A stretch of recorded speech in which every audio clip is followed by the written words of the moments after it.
Senhor Deus, clamo a Ti, pedindo, Senhor, para que o Senhor possa estar enchendo com o poder do Teu Santo Espírito para tratar mais deste assunto. Vamos falar dos escolhidos nesta manhã, nesse estudo da Tua Palavra. Assim eu te peço, no nome de Jesus. Amém.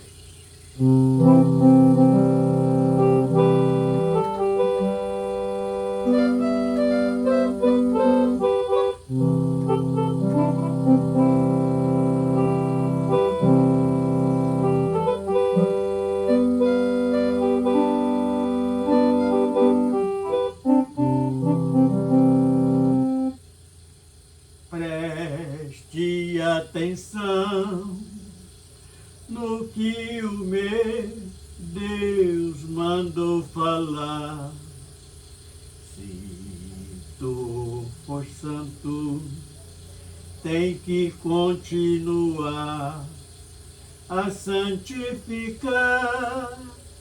Ainda há tempo para se purificar.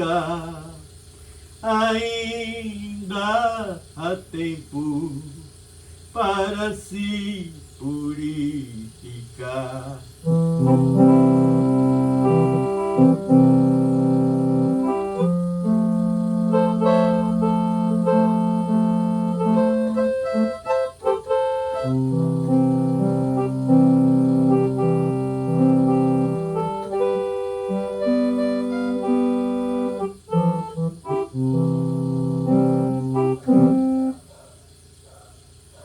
Os santos é o separado para o nosso Deus adorar. Nós temos que continuar as nossas vidas santificar. Se quisermos que o Espírito Santo em nossos corações venha habitar, se quisermos que o Espírito Santo em nossos corações venha habitar.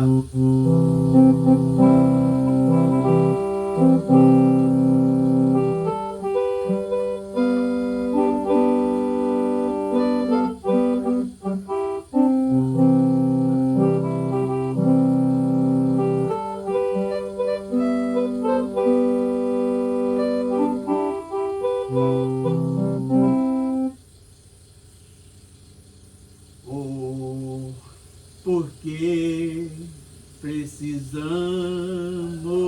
ser santos para com Deus habitar e para morar lá na glória onde Deus está. Só na santidade que conseguimos a nossa comunhão restaurar. Só na santidade que conseguimos a nossa comunhão restaurar.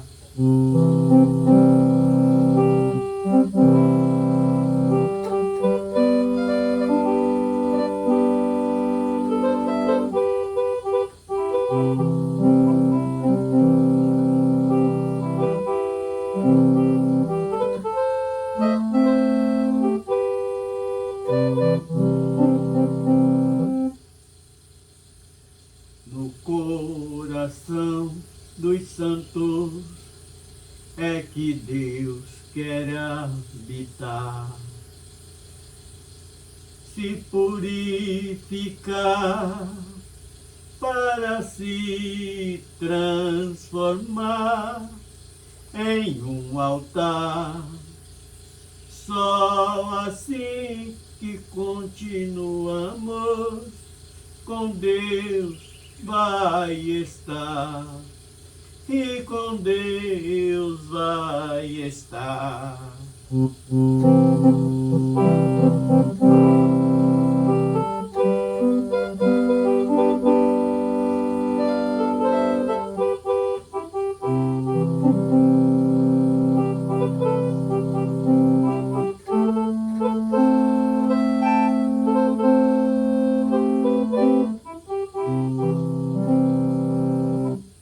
Aleluia.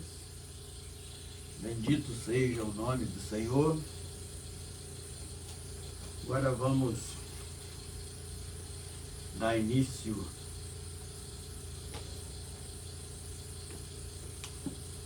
vamos estar dando início na palavra desta manhã, estudo.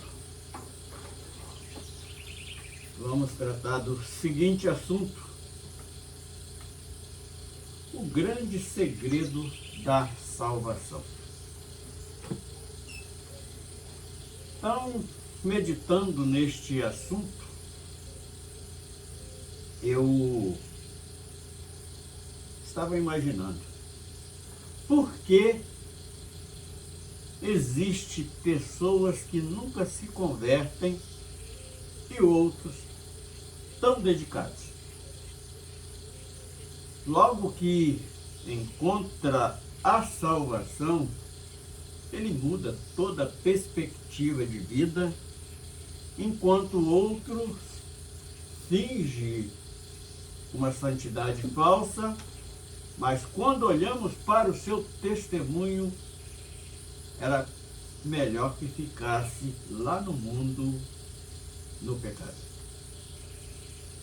Porque quando o indivíduo age desta maneira, quando não se convertem, ele atrapalha a caminhada de tantos, mesmo sabendo que ele serve como uma prova para a nossa caminhada. Então vamos iniciando lendo Jeremias 1:5, que diz o seguinte. Vamos estar abrindo Jeremias 1:5, que diz o seguinte: antes que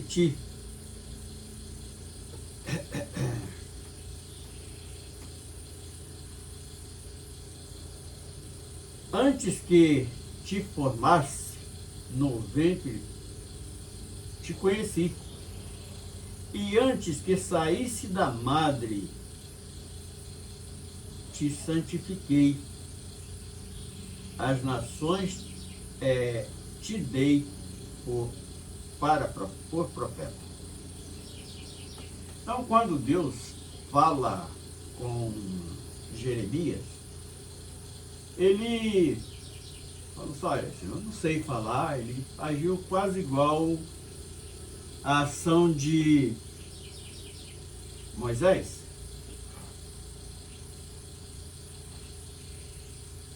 E vamos reduzir em poucas palavras, que diz o seguinte: abre a boca que eu encherei.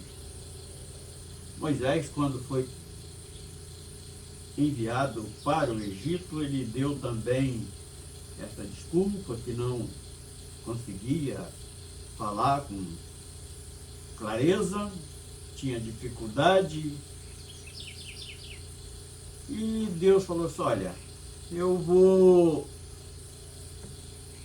te enviar, deixa que o teu irmão Arão fala por ti. E a Jeremias ele fala que era o seguinte: antes que te formasse no ventre, te conheci. E antes que saísse da madre, te santifiquei.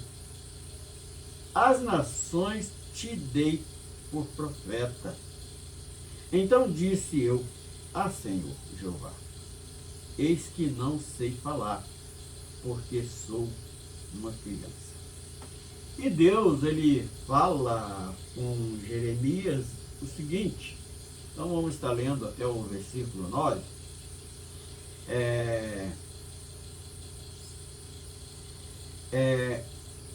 Mas o Senhor me disse, não digas eu sou uma criança, porque ainda que eu te enviar, irás, e tudo quanto te mandar dirás. Não temas diante deles, porque eu sou contigo, para te livrar, diz o Senhor. E estendeu o Senhor a tua mão e tocou na boca. E disse-me, Senhor, e disse-me o Senhor, eis que te ponho as minhas palavras na tua boca. Situação semelhante a esta aconteceu também com o profeta Isaías, capítulo 6 de Isaías. Ele confessou ali o pecado, que ele era de lábios impuros, e vivia no meio de um povo de impuros lábios. E o Senhor ordena que um anjo pega com uma tenaz, uma brasa do altar e toca a boca de Isaías. Ele foi purificado e aí ele foi capaz de ser enviado para realizar uma obra de tanto tamanho. E nisso aqui eu me lembro de uma experiência que eu tive ainda bem antes de começar a caminhada no Evangelho. Fui visitar uma família no bairro da Tijuca. E quando cheguei ali na casa daqueles familiares, que eram parentes por parte do meu pai,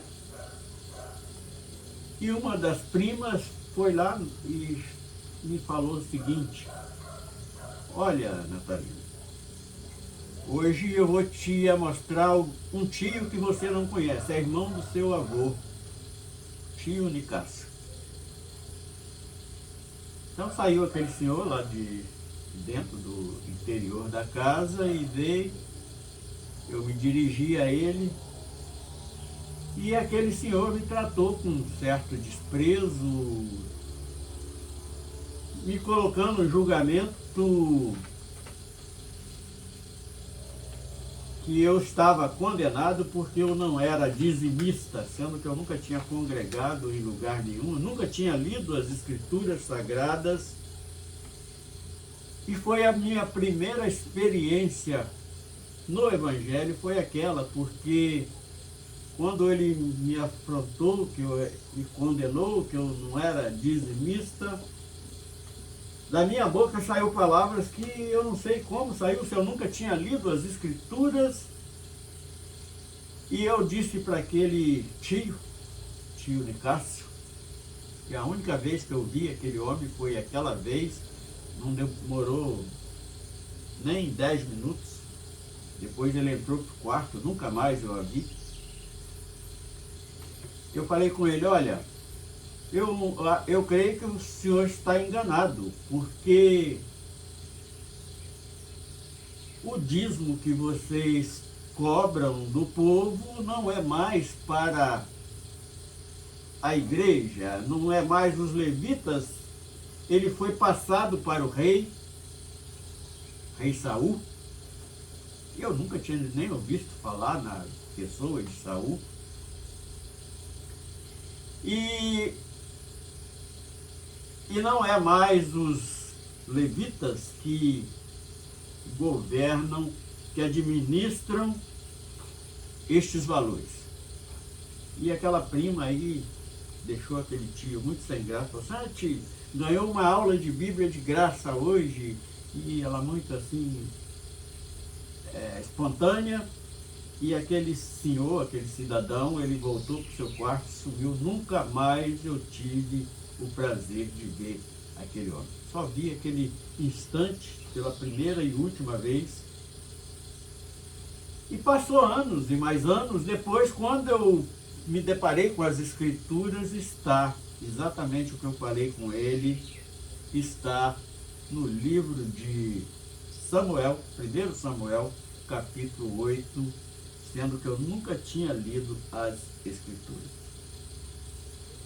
Então, o assunto hoje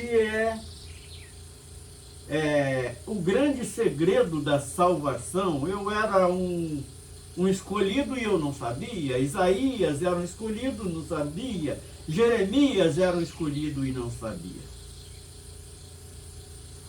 Assim como os apóstolos, nós vamos deparar agora com alguns versículos e ainda continuando aqui, antes que te forme, mas no ventre te conheci. Então ele conhece, ele sabe de tudo, ele é onisciente. Alguém poderia classificar Deus como injusto? Como pode salvar um e condenar o outro? E nós vemos esse exemplo nas Escrituras, porque Deus conhece o indivíduo desde o ventre da mãe, desde da madre e da mãe. Nós vamos lembrar de alguns personagens da Bíblia, por exemplo, eram dois irmãos nascidos na mesma família, a história de Caim e de Abel.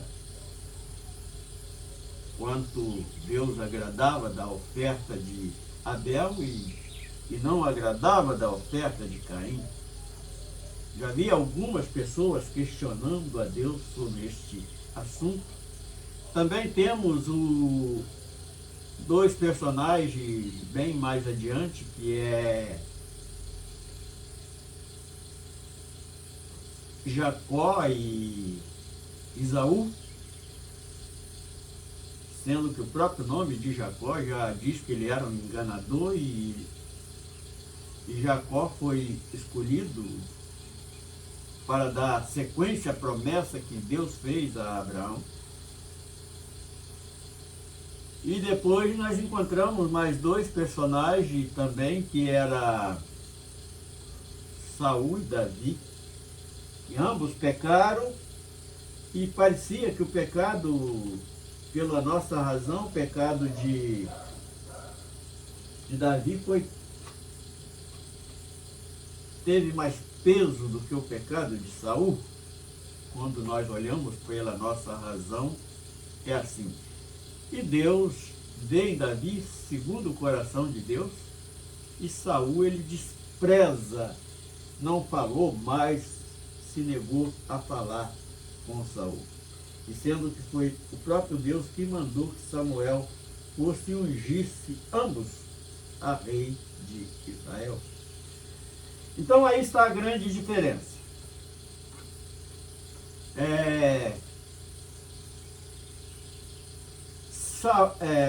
Vamos lá no primeiro, Caim.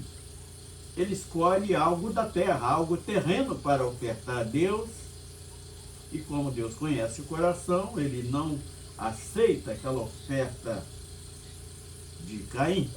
E Abel vai lá, escolhe um cabritinho lá de 1 ano. E Deus atenta, Deus agrada daquela oferta, porque na oferta de Abel havia um sentido profético. Estava ali apresentando o Cordeiro de Deus que tira o pecado do mundo. E Davi e Saul, enquanto Davi tomou conhecimento do pecado que tinha cometido, ele rasga suas vestes, se arrepende, confessa e se coloca na mão de Deus e aceitou toda a punição. E Saul, quando Samuel fala de sua desobediência, ele transfere, ele fez igualzinho a Adão e a Eva lá no jardim, ele transferiu a sua culpa, a sua desobediência para o povo. Então aí está a explicação. Porque Deus conhecia, e ali Saul foi um requerimento do povo que queria ser igual às outras nações.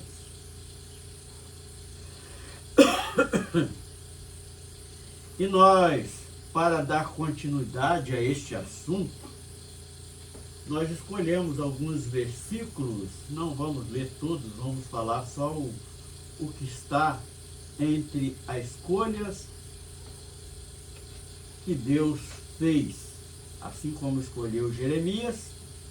Está aqui Salmos 25, 12, fala da escolha do caminho. Ali o salmista, ele fala, o homem, ele será bem sucedido de acordo com a sua escolha. Então, ele tem que fazer a escolha do caminho certo, que leva à eternidade, e agir com temor, reverência a Deus. E no versículo 13, ainda de Salmos 25, fala da promessa da herança, exatamente como o Senhor prometeu a Abraão, também a salvação para os trabalhos do Evangelho, também Deus escolhe, assim como o próprio Jesus escolheu ali 12 discípulos. Então aí é um segredo da salvação, porque não é pelo mérito humano, é pelo o agir de Deus na vida de cada um e o conhecer de Deus na vida de cada um. E Salmo 33, 12 fala da bem-aventurança, bem-aventurado aquele que é escolhido. Salmo 105, 6 fala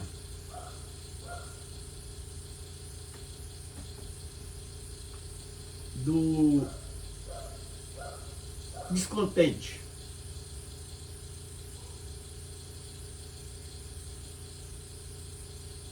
O descendente, quer dizer, a vista está um pouco ruim. Fala da descendência de Abraão, que foi uma escolha de Deus, ali, voltando outra vez a Jacó. Interessante, os dois irmãos gêmeos, nascendo do mesmo ventre, e Deus transforma o coração do escolhido, e como transformou Jacó de enganador, ele passou a ser temente a Deus e obediente. Então fala da descendência de Abraão. Salmo 119, 30 fala para a escolha do caminho. O salmista ali, ele fala, escolhei o caminho da verdade.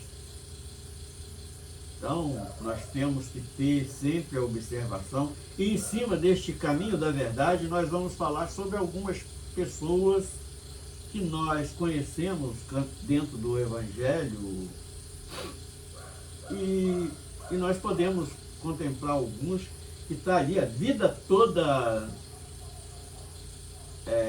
no meio do povo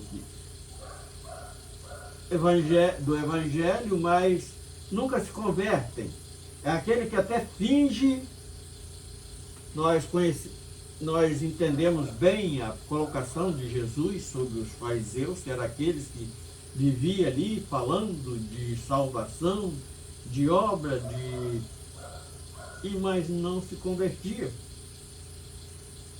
Eu pude, nesse longo da caminhada, desde 1985, que eu estou caminhando, com as minhas fraquezas, mas Deus tem me sustentado. Então,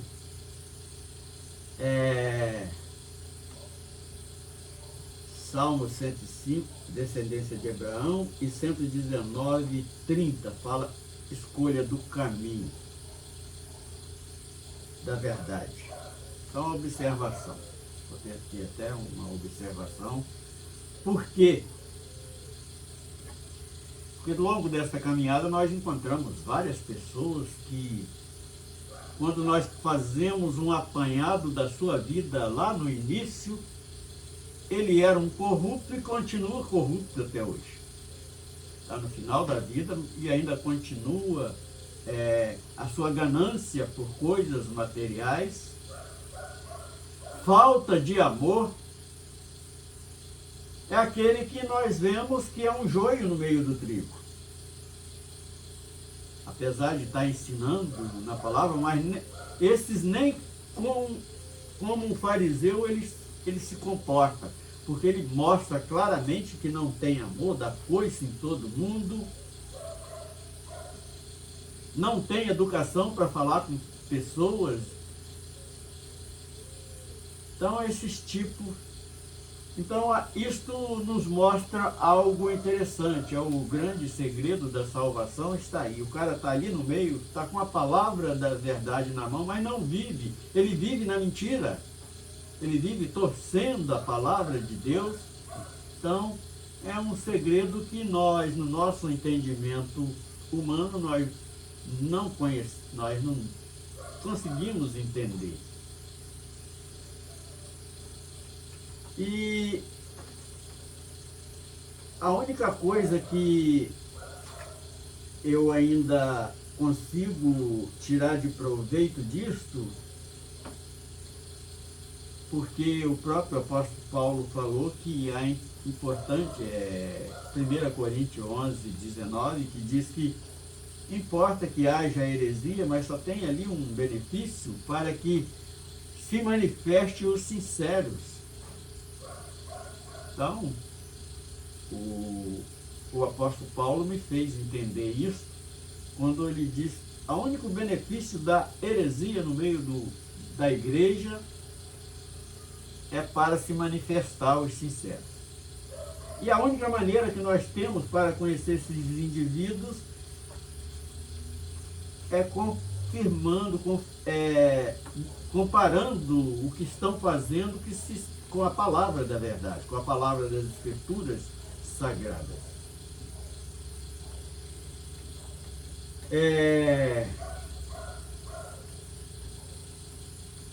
Provérbios 3, 31, o escritor ele diz o seguinte: para não escolher o caminho da violência, e nem para ter inveja deles. E tem indivíduos que estão lá no Evangelho, mas não sei por que eles não se convertem. Na minha razão humana eu não sei, mas espiritualmente sei sim, porque ele não foi um escolhido. Está ali por conveniência, achou uma maneira fácil de extorquir os outros. E nós temos aí hoje nas mídias aí vários elementos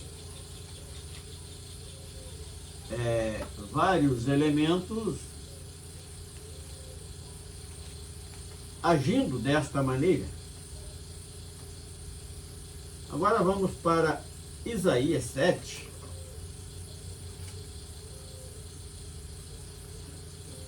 Isaías 7, de 14 a 16. Diz o seguinte. Isaías 7, 14 a 16. Portanto, o mesmo Senhor vos dará um sinal. Eis que uma virgem conceberá e darás à luz a um filho, e será o seu nome Emanuel. Manteiga e mel comerá, até que ele saiba rejeitar o mal, escolher o bem. Na verdade, antes que este sinal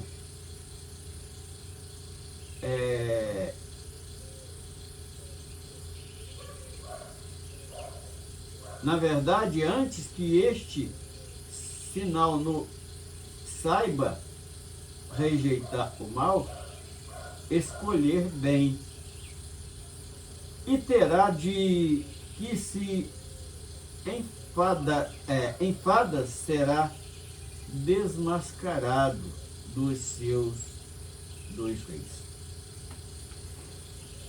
Mas não vamos falar no contexto em que Isaías escreveu aqui, mas trazer para os dias de hoje. Porque enquadra em muitas pessoas que ele tem tudo de bom ali, porque antes ele fala exatamente, profetiza sobre o nascimento de Jesus. E estes indivíduos não dão oportunidade para que Jesus nasça no coração deles. Vamos voltar a dizer. Na verdade, antes que este menino saiba rejeitar o mal e escolher o bem. Porque nós todos temos que estar nesta condição. Jesus ele veio para nos dar exemplo de simplicidade, humildade e santificação. Mas ele coloca os dois na nossa frente, está aí o mal e o bem para que o homem possa escolher. Depois não pode reclamar porque foi escolha própria, assim como lá no Éden Deus avisou, Deus tem nos avisado a nós também para evitar o pecado, e Deus avisou ali aquela família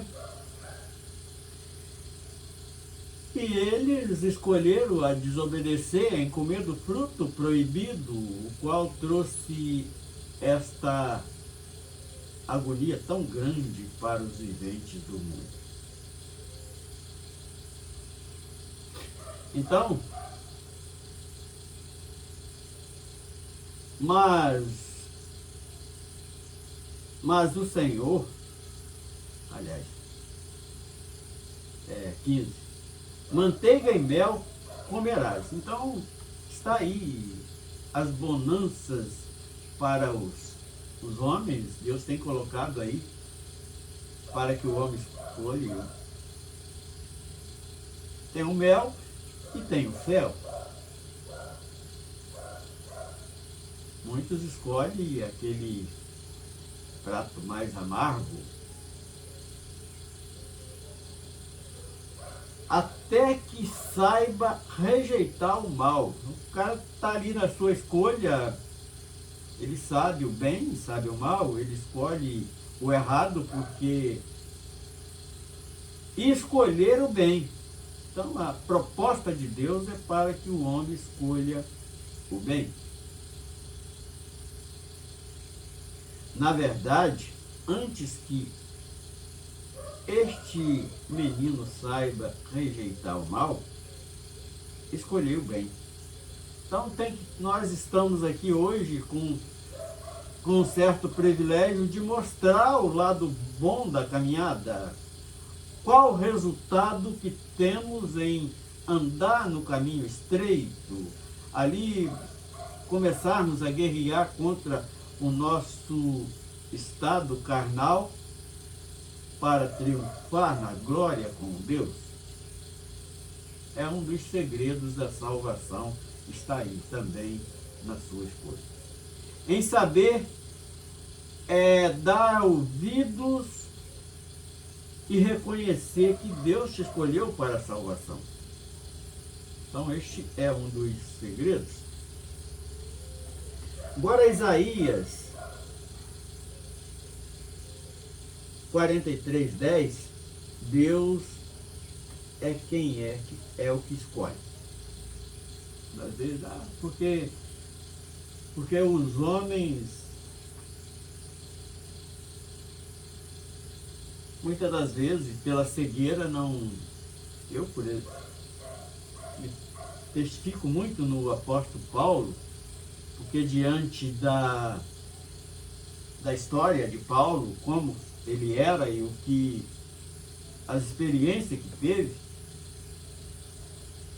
Deus mostrou para o mundo todo, através da história de Paulo, que o homem, mesmo tendo olhos é o cego, que, portanto, caiu escamas dos seus olhos depois de que ele é tocado, que ele é imposto às mãos pelos servos de Deus, cai dos seus olhos como escama. O que eram aquelas escamas? É o que tinha nas nossas vistas também, a cegueira espiritual. Então, a cegueira espiritual dele era tanta que ele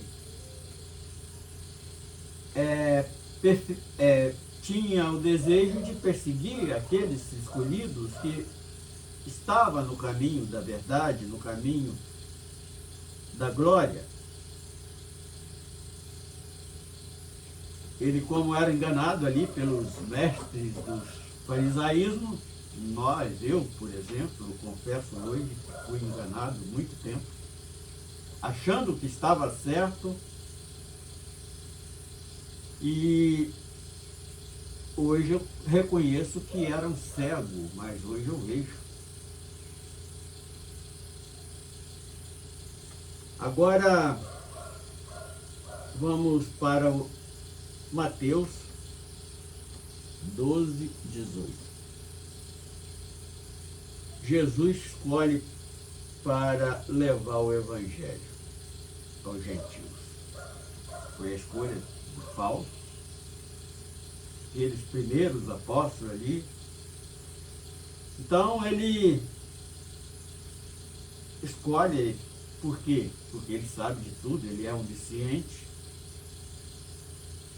E alguns que se propuseram a fazer isto, mas ali como a oferta terrena,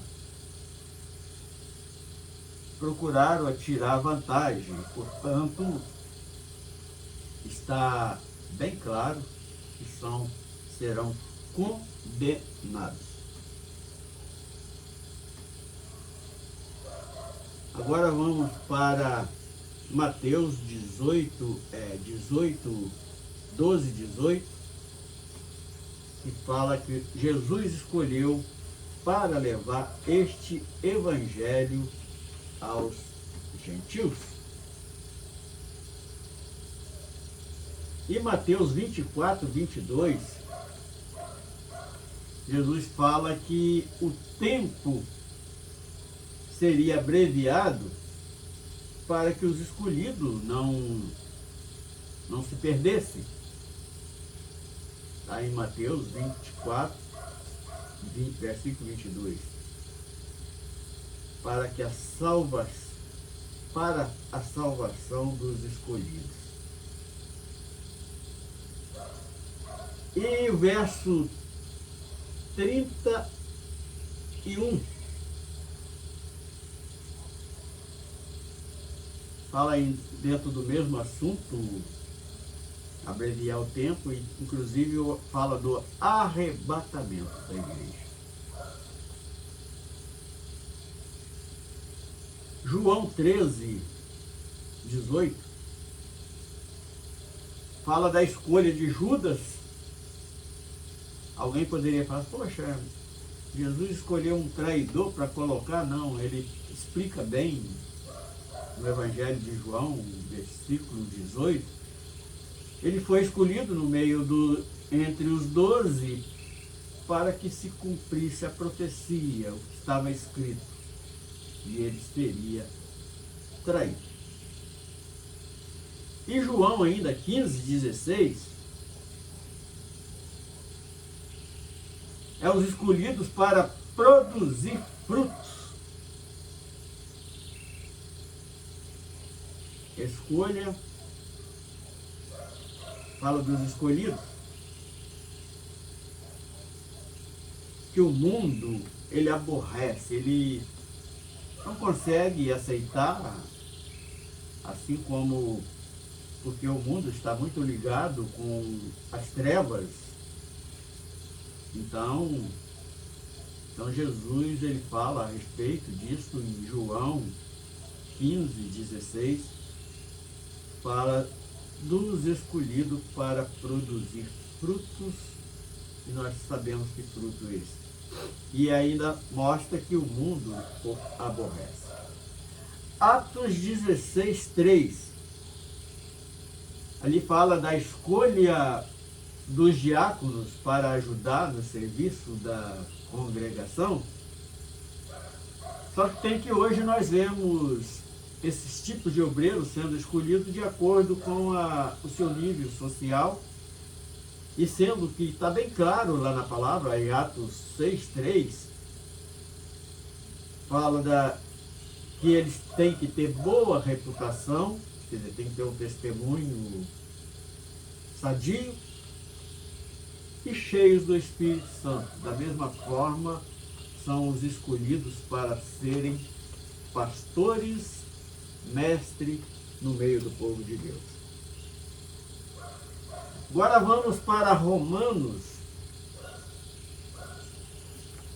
ainda voltando um pouquinho atrás, em João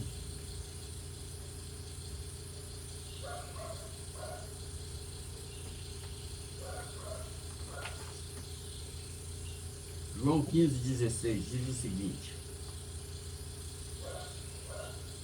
não me escolheste vós a mim, mas eu vos escolhi a vós, e vos nomeei para que vades e deis frutos, e o vosso fruto permaneça, a fim de que tudo quanto em meu nome pedir ao Pai, vou-lo concederá. Conceda. Então, estou aqui exigindo de Deus. Não, nós não temos que exigir nada de Deus. Nós temos apenas que confessar a nossa necessidade, os nossos pecados, e quem vai realizar é Ele. Agora vamos, Romanos 8,33, fala Romanos 8,33, fala sobre, o apóstolo Paulo é usado, ai daquele que intenta contra um dos escolhidos